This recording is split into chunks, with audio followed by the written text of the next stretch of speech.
Speaker, we revert to order number 9.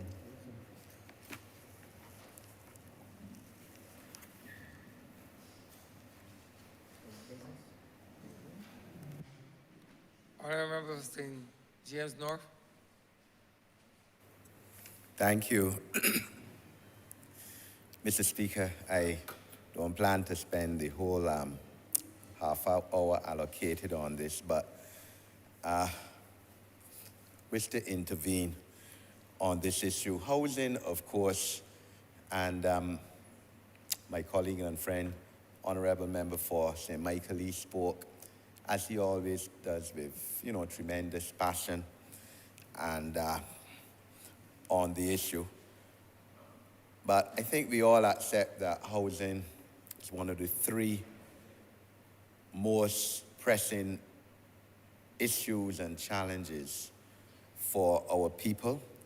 Not now, but for a long time. Housing, I think most of us would put in there in terms of the three: unemployment, and closely aligned to that, of course, intergenerational poverty. And our responsibility to try and move as many people out of poverty as possible. Of course, look, all three of these issues have been even more challenging now over the last 2 years with the advent of COVID. And the concept, the covenant, the promise, the mandate delivered in the Barbados Labour Party's manifesto in this year's elections, and of course conceptualized by the Honourable Prime Minister to build 10,000 housing solutions. Not only the government, but Barbados as a whole, because government can't build all 10,000, but to facilitate and ensure that there are 10,000 housing solutions in this 5-year term is an extremely noble concept. And of course, the Honourable Member for St. George South has been given the mandate to realize that concept. He, of course, is a very experienced business person, manager, 3-time Member of Parliament, now a minister with seniority, and we expect that he would be able to fulfill that mandate. The issue, though, sir, is that I have some concerns on housing, and all of us, I'm sure as members of Parliament, get calls from constituents. In my case, I would say every other day on houses. I want a house spot. And I'm sure that maybe some of my constituents call other MPs on this, as I am called by other MPs' constituents as well on this issue. And therefore, I would hope that the Honourable Member, Minister of Housing, can use the opportunity which his wrap-up would give him to maybe speak to certain issues which I would raise on housing to the people of Barbados, because I can't provide the answers. I'm not the Minister of Housing. I don't even sit in cabinet, so I don't know all the time what we're going on at the executive level. But certainly a major issue, sir. Yes, as I said, we have an extremely noble mandate in providing 10,000 housing solutions for the people of Barbados. I believe, sir, that under the previous minister, now senior minister, Member of Parliament for Christchurch West, an assessment was done as to how many people actually have applications in at the National Housing Corporation in contemporary times. Because we all know, sir, that there are people, constituents of ours, who have had applications in that in the government housing agency for 20 plus years and haven't received housing solutions. We used to hear that there were about 30,000 applications, such applications for the people of Barbados. And the reality, sir, don't let's try to fool our constituents, sir. Because I tell people, sir, I may try to fool others or may have done so in the past, sir, but in terms of your public life, I certainly have a philosophy. I don't try to fool any of my constituents. Successive governments have failed the people of Barbados in providing housing, sir. Because, sir, it's almost an impossibility to provide housing for all those who want housing and who can qualify for housing in terms of being able to finance it. So both political parties, which have at various times comprised the government of this country, have been incapable of providing housing solutions for the majority of those persons who want houses. And that's why, sir, I think we all have to support the honourable member in his quest. I know, sir, that a lot of pressure is going to be on him to provide these 10,000 housing solutions, but not only him, but to facilitate the provision of them. Because, you know, the time has long gone, sir, where government or where 30 elected people in a parliament can be the problem solver and the solution to every problem of our individual constituents in Barbados. It is impossible. And anyone who says otherwise just trying to fool people, sir, and I won't be one of them.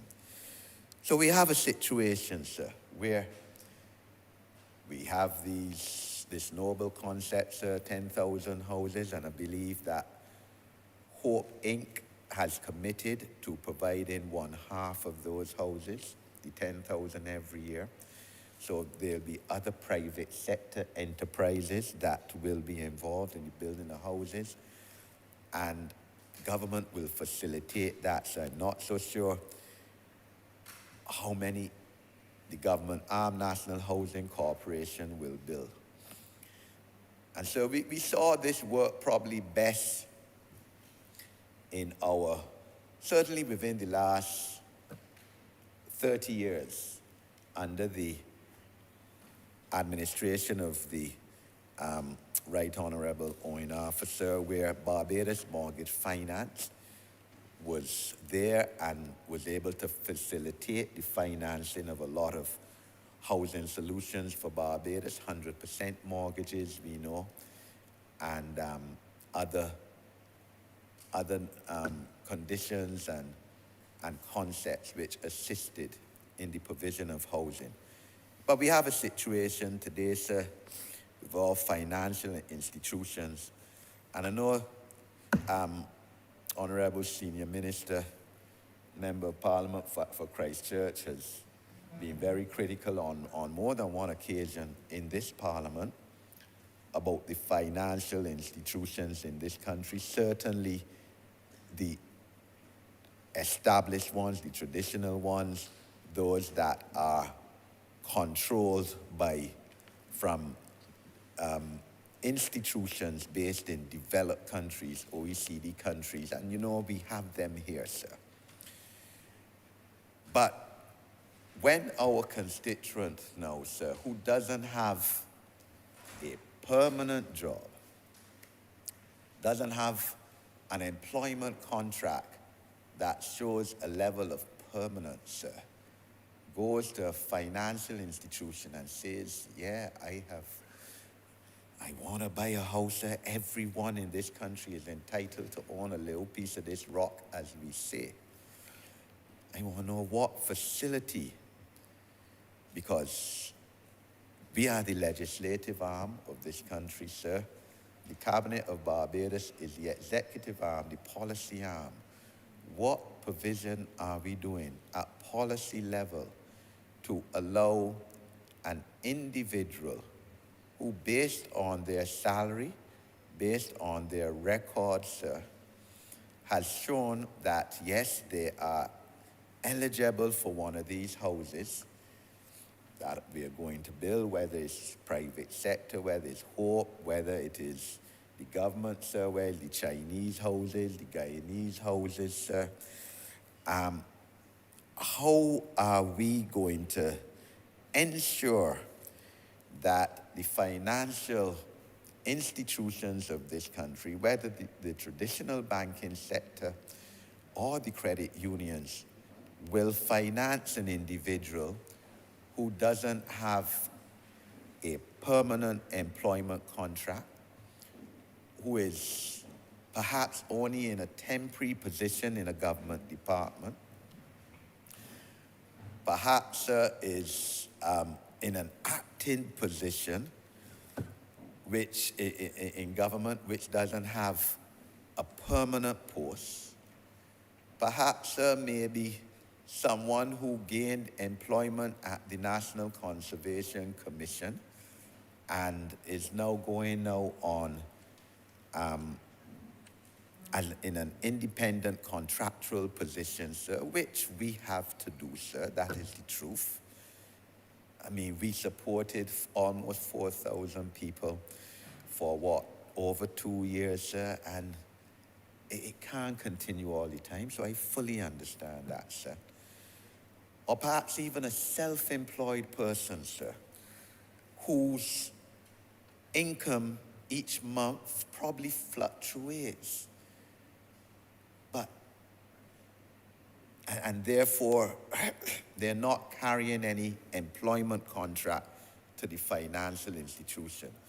And my concern, sir, is the ability and capacity for the type of persons, sir, of which there are thousands across Barbados, both in the private sector, in the public sector, and in self-employment, entrepreneurs, sir, which we are trying to create.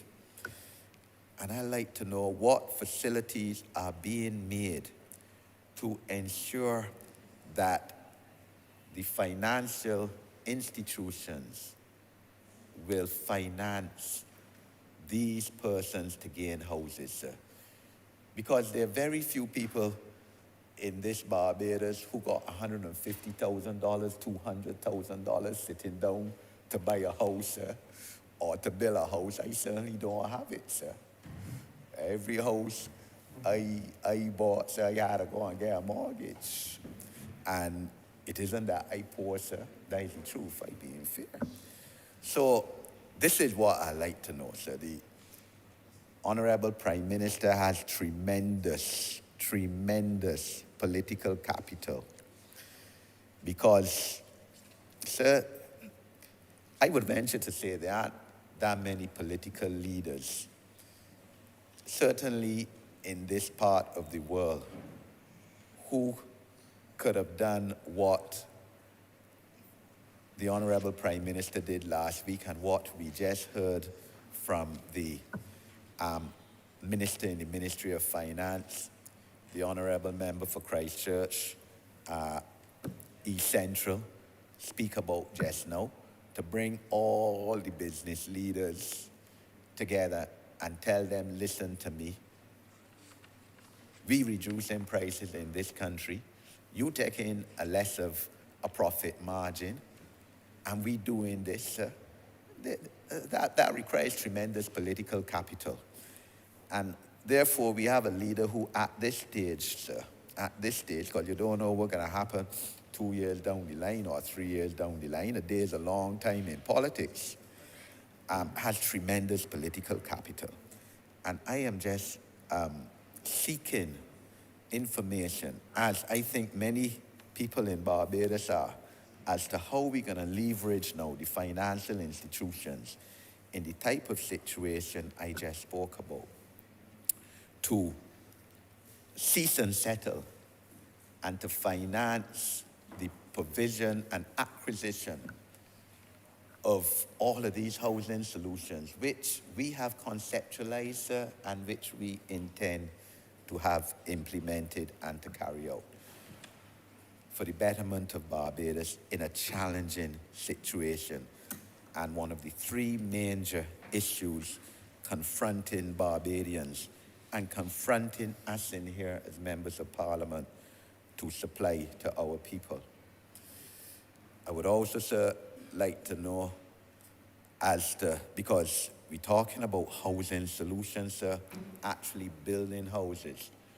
But not everyone wants a house. Some people, as you know, sir, you represent an urban constituency, sir, and you probably have more of this than I do, sir, out in St. James North, where people own the house, own the chattel house, but they need land to put the house on it.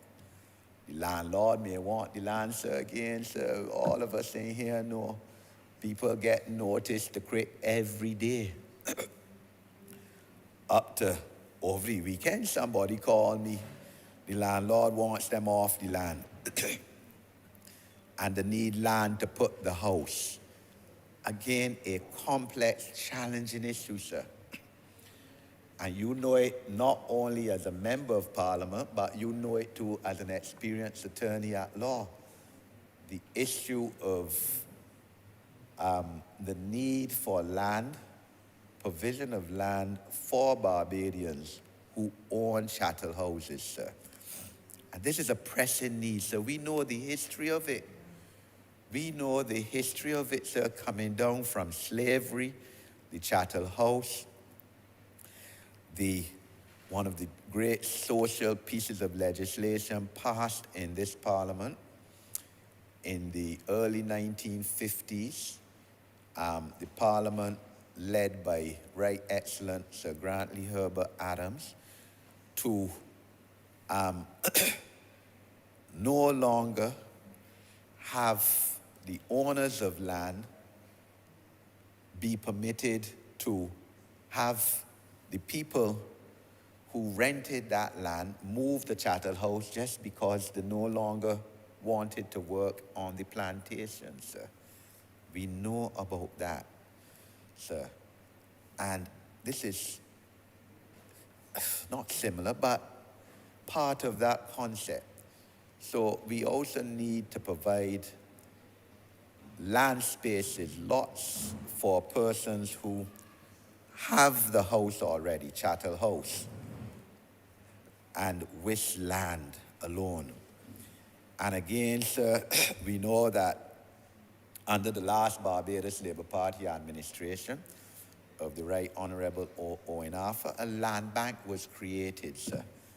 I think, well, at that time, the immediate past Honourable Member for St. Andrew,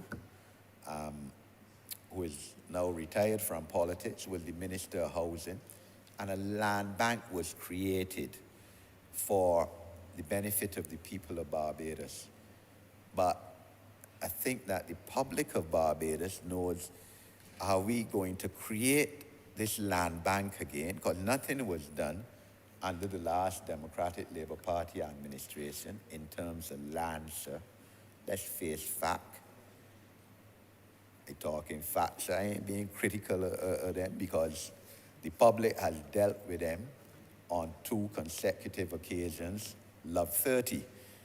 The reality is that we need land for people as well who have houses already, chattel houses, to move onto this land.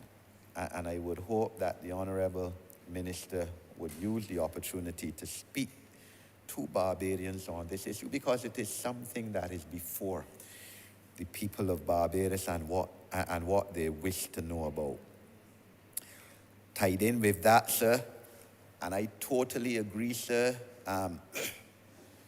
You know my position, sir. Long time,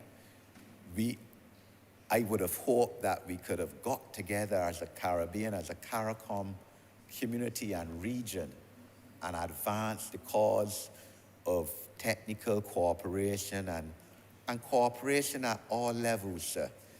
And there can't be many people happier than I am to see the recent linkages and functional and technical cooperation between Guyana and Barbados, sir. Guyana, where my mother was born. And one of those concepts, sir, are obviously in agriculture as well, sir. We're doing it, but in terms of housing too. The concept of the Guyanese house, sir, I think is, I believe, to cost $100,000. And we have houses too by the Chinese, sir. But where are these houses going to be located? I think the people of Barbados are asking that question too, because houses need land. So do we have the land for these houses? And I think the people of Barbados would like to know where these houses going so they could start making a move to try and get some of these houses on some of this land. Compulsory acquisitions of property and quick and reasonable payment for the acquisition of the lands. The Honourable member who just spoke, Minister in the Ministry of Finance, would probably have the figures. I don't know if anyone, I'm sure members of Cabinet, perhaps even the Honourable Minister of Housing would have the figure. But I've said before that the only thing in this Parliament, in the first term I was a member of Parliament, the only thing on this floor that myself, that the then Prime Minister, the Honourable then member for St. Michael South, and I agreed on this floor of Parliament, is that governments, both political parties that comprise this government of Barbados at various times, was delinquent and wrong, sir, in not paying people after they compulsorily acquired the land. 15 years and people still ain't get the money yet, sir. Well, sir, if a government of Barbados, because they have the legal right, sir, let's face it, to acquire land for public purposes. So I couldn't do anything. I couldn't tell a government, you can't acquire my land. They have that statutory right. But if a government of Barbados were to acquire land that I had and be so purblind that 5 years gone, 10 years gone, and they won't pay me compensation, sir, well, long time I would have had them in court, sir. I would have get judgment. I would have had to take up some things belonging to the government to sell, to pay out for my land. Well, that is the truth. It is unfair. It is not right. It is a denial of justice to the people of Barbados to acquire the land, which you have the legal right to do, and which we do regularly in this Parliament, sir, for public purposes, but then refuse to pay them and say you don't have the money to pay. So I know that when Barbados Labour Party came into office just over 4 years ago, I believe it was about 250 million or 300 million that was owed, because, I mean, they have interest, sir. You don't pay interest accused, and under the Act, sir, interest accused at 6% per annum, which is, of course, much, much, much higher than the present banking rate of interest, sir, which is what? 0.001 on every dollar that you have there. So a failure by a government to pay someone who you compulsorily acquire the land causes tremendous financial and economic expense at 6% per annum for each dollar that you don't pay them. So it should be incumbent on a government to pay. Now, this government, like I said, sir, would have found a 250 million, I think it was, debt to people of Barbados for land acquired and not paid for. And government is a continuum, so we can't say, well, you know, that is previous government's fault, that is their business. We acquire this debt and have to take it up. So I'm wondering what facilities are being made, what provision is being made now to reduce this multi-million debt that the government of Barbados, not the Mia Motley administration, sir, the government of Barbados owes the people of Barbados, sir.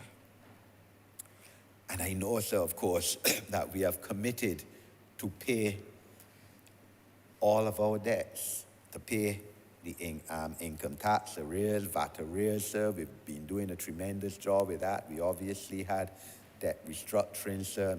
Some people take a cut. We're trying our best, sir. But this is a lot of money, and I think the people of Barbados, especially those who have not yet been paid for property that was compulsorily acquired by the state, would wish to know. We have a situation, sir. The executing arm of housing agency for the people of Barbados, the National Housing Corporation. And we know, sir, all of us in here, sir, on the street, we don't live in a utopia, sir. We know that there are people in this country, and not now, sir, long time, who rent NHC units but own houses somewhere else, sir. And when you're renting a National Housing Corporation unit, you sign an affidavit saying that you don't own land or house, sir. And you swear to that affidavit, you deponed to it, sir. You know, sir, because you work certainly for some people who over the years bought or rented NHC units, sir. And the reality is that National Housing Corporation has never checked.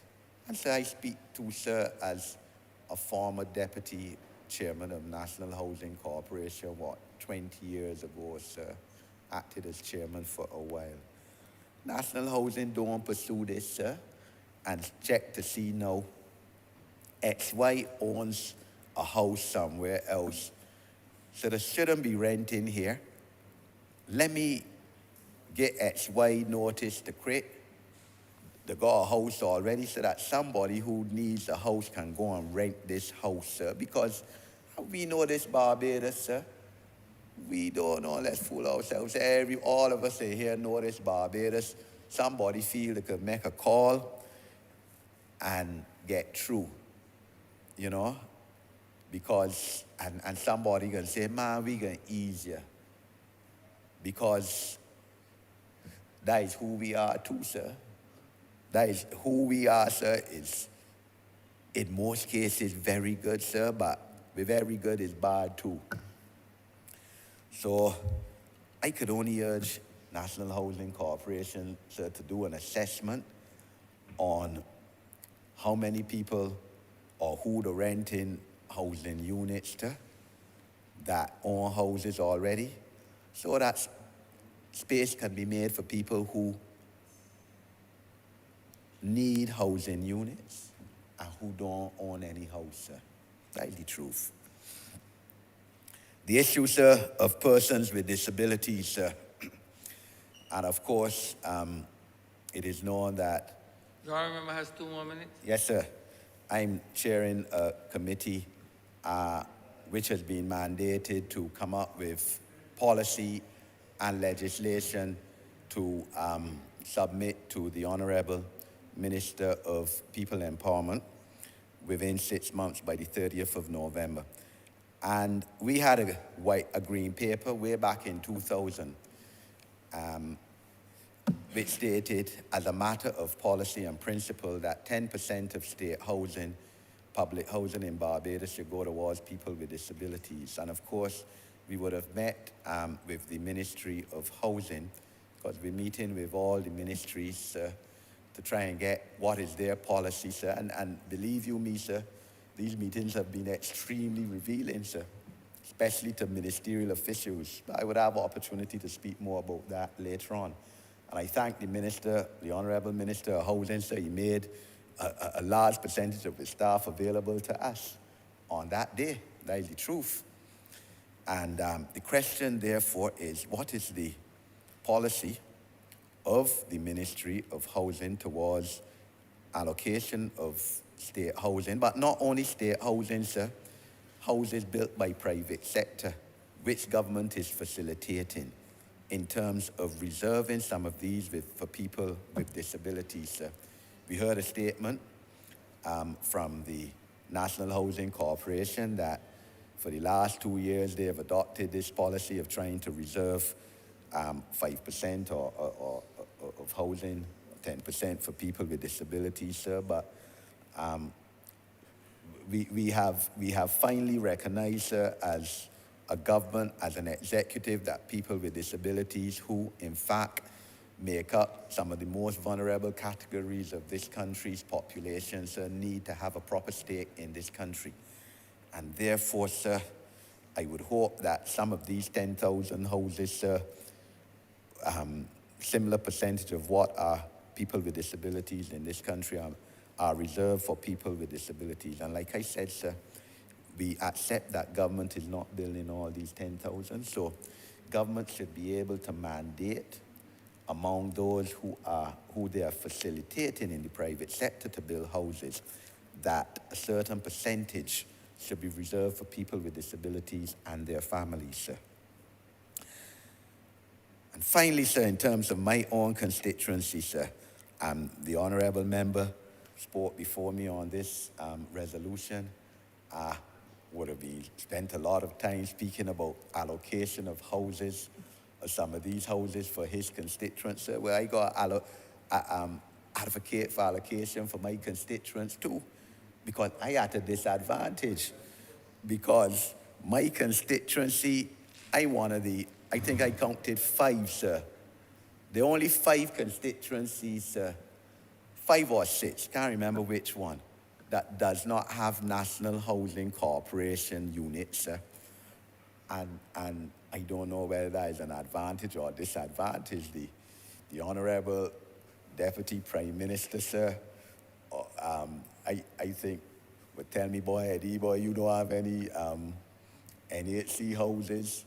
So I don't know what way it is, sir, whether that is a challenge or whether it's a benefit. That is the truth. But my constituency, sir, largely a large part of it made up of land right now that is Zone 1, can't build on it, sir. And I long for the day, sir, I pray for the day that the Honourable Deputy Prime Minister will be able to bring into this Parliament the bill to less debate regularizing this Zone 1 situation, sir, that quite frankly harassing my constituents, sir. That up to this weekend, I could still be getting calls, well, look, when are you going to be able to build indoor bathroom facilities in my house, sir? And I don't know what to tell them, sir, that is the truth, as to when they're going to be able to do it, because Zone 1 is one of the peculiar challenges of my constituency. So I in a situation, sir, where I really don't have government land that you could build these houses on, sir, or land that government can allocate to the private sector and say, here, build 500 houses or even 200 houses on this land.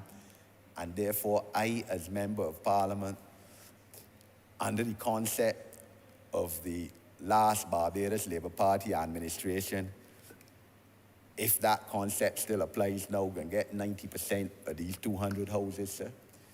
So I had a disadvantage in that case. I mean, You wind up, Honourable Member? Yes, sir, I'm going to wrap up. Some members might feel that being on an MP for a West Coast constituency is an advantage, but it isn't always.